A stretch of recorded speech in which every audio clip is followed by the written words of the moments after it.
दोस्तों, भारत अपने air defence system को इतना तगड़ा बनाने में जुटा है जिससे पड़ोसी दुश्मनों की हर हवाई ताकत आसमान में ही दम तोड़ दे। भारत इस क्षमता के लिए किसी भी देश पर निर्भर नहीं रहना चाहता है। लंबे वक्त से मिसाइल ताकत में जद्दोजहद कर रहे डीआरडीओ के पास आज वो क्षमता है कि वो 3 से 4 सालों के अंदर किसी भी तरह के मिसाइल या डिफेंस सिस्टम को बना सकता है। इसका ऐलान खुद डीआरडीओ चीफ ने किया है। इस मामले में भारत का दिमाग तभी से घूमा हुआ है जब भारत को अपनी सुरक्षा को मजबूत बनाने और चीन पाकिस्तान की मिसाइलों के खतरे को रोकने और तबाह करने के लिए रूस से S-400 सिस्टम जल्दबाजी में खरीदना पड़ा था, जबकि इसके लिए अमेरिका की बंदिशों को खत्म करवाने के लिए तमाम मशक्कत करनी पड़ी थी। हमारे पास पहले ही ऐसा सिस्टम होना चाहिए था, लेकिन तब रूस के हथियार का सहारा लिया गया। इसके बाद से ही डीआरडीओ भारत को ट्रिपल लेयर्ड सेफ्टी देने के लिए काम कर रहा है, जबकि S-400 से भी घातक स्वदेशी एयर डिफेंस सिस्टम बनाने में जुटा है।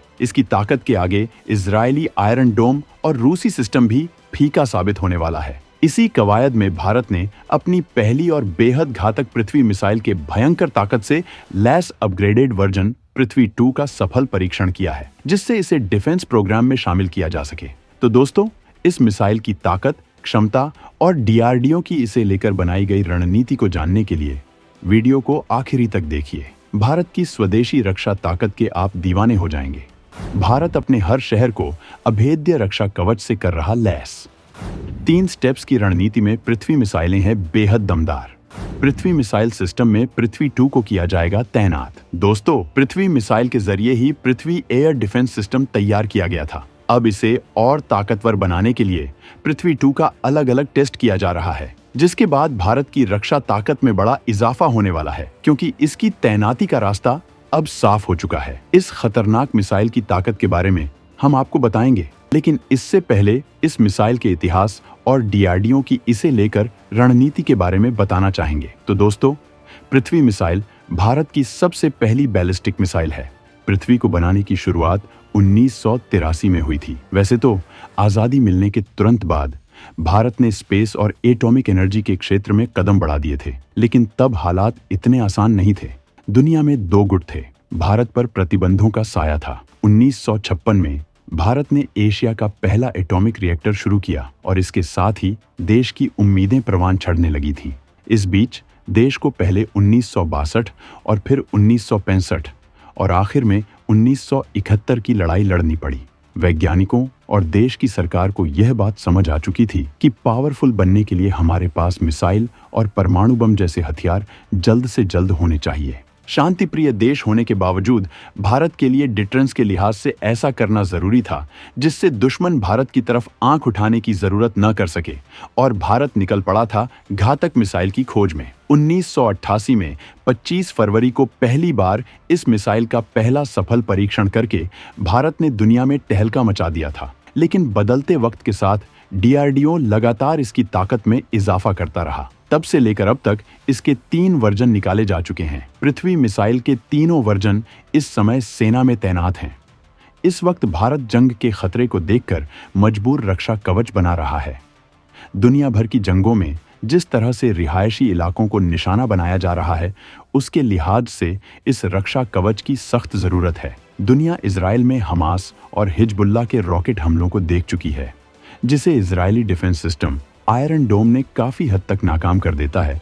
लेकिन भारत इससे भी ताकतवर सिस्टम बना रहा है। भारत के इस प्लान में 3 स्टेप्स होंगे, जिसमें फर्स्ट स्टेज के तहत पृथ्वी डिफेंस व्हीकल और advanced air defence interceptor system को देश भर में तैनात किया जा रहा है। ये सिस्टम 2000 किलोमीटर से आने वाली बैलिस्टिक मिसाइलों को तबाह करने की क्षमता रखता है, जिससे मीडियम रेंज मिसाइल हमलों से सुरक्षा पुख्ता हो जाएगी। इसके लिए 2 लेयर वाली इंटरसेप्टर मिसाइलें बनाई गईं। पृथ्वी एयर डिफेंस की मिसाइलें बेहद अधिक ऊंचाई पर जाकर दुश्मन टारगेट को बर्बाद कर सकती हैं, जबकि एडवांस्ड एयर डिफेंस की मिसाइलें कम ऊंचाई वाले टारगेट्स को मार गिराने में सक्षम हैं। डीआरडीओ के इस कार्यक्रम के तहत दूसरे स्टेज में इंटरकॉन्टिनेंटल बैलिस्टिक मिसाइलों को इंटरसेप्ट करने की ताकत से पूरे भारत को लैस किया जाएगा, और इसके लिए AD-1 मिसाइलें तैयार हो चुकी हैं, जिनका टेस्ट किया जा रहा है, जबकि AD-2 अभी विकसित की जा रही है। वहीं इस प्रोग्राम के आखिरी चरण में हाइपरसोनिक मिसाइल को रोकने के लिए बेहद खतरनाक इंटरसेप्टर तैयार किए जा रहे हैं, जो स्टील्थ ताकत को भी देश की सीमा में घुसने से पहले ही तबाह करने में सक्षम होंगे। इन इंटरसेप्टर मिसाइलों की डिजाइनें भी तैयार हो चुकी हैं, जिनको सरकार से अप्रूवल मिलने का इंतजार है। इसी प्रोग्राम के मकसद से पृथ्वी 2 मिसाइल का रात में सफलतापूर्वक परीक्षण किया गया है। अंधेरे में सटीकता और मारक क्षमता का हुआ परीक्षण। सभी पैरामीटर्स को स्वदेशी मिसाइल ने बखूबी किया पूरा। 2019 से अब तक 5वीं बार किया गया नाइट ट्रायल। दोस्तों, इस मिसाइल का टेस्ट ओडिशा के तट पर किया गया। डीआरडीओ ने इसका नाइट ट्रायल किया था। रात में टेस्टिंग के पीछे का मकसद इसके अंधेरे में सटीकता हमला करने की ताकत को आजमाना था। यह लॉन्चिंग भारत के स्ट्रेटेजिक फोर्स कमांड की निगरानी में हुई। इसके जरिए कमांड में आए नए अधिकारियों को मिसाइल लॉन्चिंग की ट्रेनिंग दी गई। अगर इस मिसाइल की ताकत की बात करें तो पृथ्वी 2 मिसाइल की मार्क रेंज 350 किलोमीटर है। यह missile single stage liquid fuel missile है। इसके ऊपरी हिस्से में 500 से 1000 किलोग्राम के पारंपरिक या परमाणु हथियार लगा सकते हैं। यह दुश्मन के एंटी बैलिस्टिक मिसाइल टेक्नोलॉजी को चकमा देने में सक्षम है। 2019 से अब तक 5वीं बार इसका सफल यूजर नाइट ट्रायल किया गया है।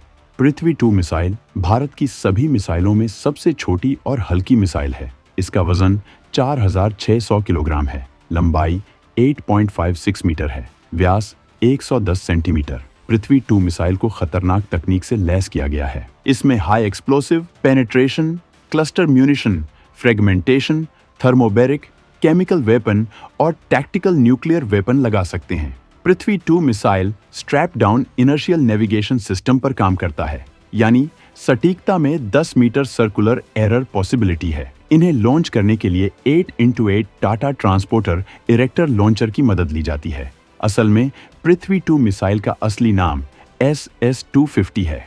इसे भारतीय वायुसेना के लिए बनाया गया था, जबकि पृथ्वी 1 को थल सेना और पृथ्वी 3 को नौसेना के लिए बनाया गया था। इसी मिसाइल सिस्टम को बेस बनाकर डीआरडीओ के वैज्ञानिकों ने प्रलय मिसाइल पृथ्वी एयर डिफेंस यानी प्रद्युम्न बैलिस्टिक मिसाइल इंटरसेप्टर का कॉन्सेप्ट बनाया, उसे साकार भी किया। प्रलय मिसाइल को भी चीन सीमा पर तैनात करने की हरी झंडी मिल गई है। जहां तक बात रही PAD की, तो ये ऐसी मिसाइल हैं जो वायुमंडल के बाहर जाकर दुश्मन टारगेट को बर्बाद कर सकती हैं।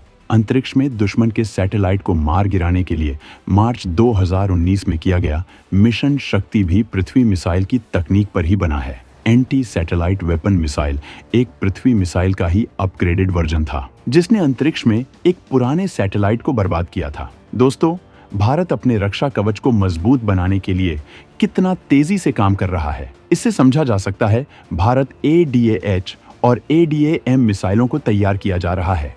ये मिसाइलें इतनी ताकतवर होने वाली है कि ये हाइपरसोनिक मिसाइलों को भी हवा में ही तबाह कर सकती हैं। हाइपरसोनिक मिसाइलों की स्पीड और तमाम क्षमताओं की वजह से इन्हें इंटरसेप्ट करना बेहद मुश्किल होता है।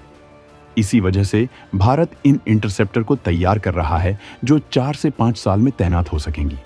इन मिसाइलों को डीआरडीओ ऐसी तकनीकियों से लैस कर रहा है जिससे ये आसानी से हाइपरसोनिक खतरे को तबाह कर सकेंगी। वैसे इन मिसाइलों की ताकत में ज्यादा खुलासा नहीं किया गया है, लेकिन इतना तो तय है कि जब ये बनकर तैयार होंगी तो दुनिया भर में बवाल मच जाएगा। भारत अब S-400 जैसे सिस्टम खुद बनाएगा और ऐसे हथियार के लिए आयात पर निर्भर नहीं रहेगा, जबकि भारत खुद दुनिया को ऐसे हथियारों का निर्यात करेगा। भारत के पास वैसे कई तरह के डिफेंस सिस्टम पहले भी मौजूद हैं, जिनकी ताकत इतनी खास है कि अब दुनिया भर के देश इन्हें खरीदना चाहते हैं। आकाश डिफेंस सिस्टम इनमें से एक है। भारत ने इसे अर्मेनिया को बेचा है। इस सिस्टम के नए अपग्रेडेशन का पिछले साल ही सफल परीक्षण किया गया था, जिसके बाद से भारत के इस हथियार पर दुनिया भर की निगाहें टिकी हुई हैं और हाल में ही साउथ कोरिया ने इसकी ताकत का बखान किया है। भारत ने एक ही आकाश फायरिंग यूनिट के जरिए 4 हवाई लक्ष्यों पर एक साथ निशाना साधा था। ऐसा करने वाला भारत पहला देश था। इसके अलावा भारत के स्वदेशी हथियारों के जखीरे में समर 1 जैसे डिफेंस सिस्टम मौजूद हैं, जिसका एडवांस वर्जन समर 2 भी आने वाला है। जहां समर 1 सेना में तैनात है, वहीं समर 2 का टेस्ट होने वाला है। वहीं प्रोजेक्ट कुश के तहत बेहद खतरनाक डिफेंस सिस्टम तैयार किया जा रहा है, जो 350 किलोमीटर दूर किसी भी खतरे को तबाह करने में सक्षम होगा। तो दोस्तों, भारत के डिफेंस प्रोग्राम और पृथ्वी 2 की ताकत को लेकर आप क्या कहना चाहेंगे? कमेंट में जरूर बताएं।